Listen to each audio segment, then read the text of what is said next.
मौत से पहले उनका जहर किस तरह से वो उगलते हुए दिख रहे हैं कि शहबाज एक बार फिर अपनी आवाम का ध्यान 2 जून की रोटी और रोजगार से हटाकर कश्मीर के नाम पर बरगलाने पर लग चुके हैं।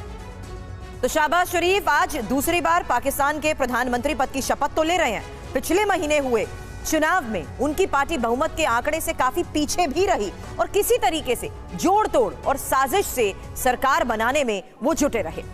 जी हाँ, और ऐसा इसलिए हो रहा है क्योंकि उन्हें ऊपर वहां की सेना का हाथ है उनके ऊपर, और लगातार सेना इसी तरह से आगे बढ़ती है जो पाकिस्तान में कठपुतली सरकार बनाकर देश की बागडोर अपने हाथ में रखना चाहती है।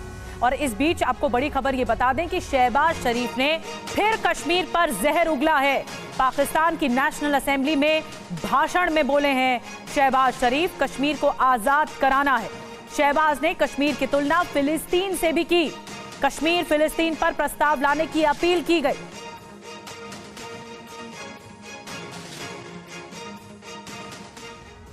अब आपको बताते हैं शहबाज शरीफ ने आखिर क्या कहा है। आपको बता दें, पीएम निर्वाचित होने के बाद भाषण में कश्मीर राग अलाप रहे हैं शहबाज शरीफ। कह रहे हैं कि कश्मीर फिलिस्तीन दोनों को आजाद कराना है। शहबाज ने फिलिस्तीन को लेकर भी बयान दिया है। कश्मीर फिलिस्तीन पर प्रस्ताव पारित करने की अपील की है। पाकिस्तान नेशनल असेंबली में भाषण के दौरान जिस तरीके से यह मुद्दा उठाया गया है, यह साफ है कि अपने आवाम से जुड़े मुद्दों को दरकिनार कर वो अभी भी कश्मीर का राग अलाप रहे हैं। तो बड़ी खबर यह है कि कश्मीर हासिल करने का ख्वाब देखने वाले शहबाज शरीफ की जुबान फिसल गई है। और पाकिस्तान की नेशनल असेंबली में शहबाज की जुबान कैसे फिसली, जरा सुनिए। खुद को सदन के नेता की जगह विपक्ष का नेता बता दिया। जुबान फिसलने के बाद भी भूल को नहीं सुधारा। और एक और बड़ी खबर इस बीच बता दें, शहबाज शरीफ को पीओके से निर्वासित मानवाधिकार कार्यकर्ता अमजद अयूब मिर्जा का जवाब भी आ चुका है। शहबाज शरीफ को अमजद अयूब मिर्जा का जवाब, और कश्मीर पर शहबाज को दरअसल अमजद ने आईना दिखाया है। पीओके में लोग भूखे मर रहे हैं ये याद दिलाया। पीओके के अस्पतालों में दवाइयां नहीं हैं ये कहा गया अमजद की ओर से। और गुलाम अब्बास और ज्यादा जानकारी के साथ जुड़ गए हैं। गुलाम, एक तरफ तो नेशनल असेंबली में ही इस तरह का बयान देते हैं शहबाज शरीफ, एक बार फिर से कश्मीर का राग अलापते हैं, जहर उगलते हैं, लेकिन पीओके से आवाज उठी है अमजद अयूब मिर्जा की और जवाब दिया है, आईना दिखाया गया है।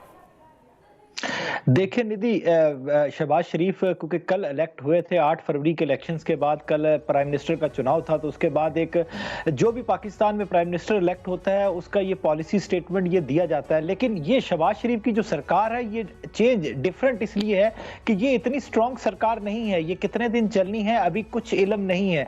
उसका रीजन ये है कि शहबाज शरीफ को सपोर्ट हासिल है पीपल्स पार्टी की, एमक्यूएम की, और जिस दिन इनमें से पीपल्स पार्टी जब साइड पे होगी उस दिन शहबाज शरीफ की सरकार कायम नहीं रहेगी। और दूसरी बात यह है कि सबसे बड़ी बात कि अपोजिशन इतनी तगड़ी है इस वक्त शहबाज शरीफ को जिसका सामना करना पड़ रहा है। कल जब शहबाज शरीफ भाषण दे रहे थे उस समय भी अपोजिशन ने शहबाज शरीफ को बोलने नहीं दे रही थी। शहबाज शरीफ के डाइस को उनके अपने लोगों ने इसलिए घेरा हुआ था कि उन्होंने प्रोटेक्शन में लिया हुआ था, और अपोजिशन के जो नेता थे वो मुसलसल वहां पे नारेबाजी कर रहे थे। और उनका सबसे बड़ी मांग यह थी कि शहबाज शरीफ चोरी करके वोट, मैंडेट चोरी करके आए हैं, और यही नारे लग रहे थे कि वो वोट चोर मैंडेट लेने वाले प्राइम मिनिस्टर को नहीं चलने देंगे। तो आगे बड़ी मुश्किल है शहबाज शरीफ के लिए। सुरभि, बिल्कुल आगे भी इस पर नजर बनाए रखें, आपसे अपडेट लेंगे। शुक्रिया फिलहाल पूरी जानकारी के लिए।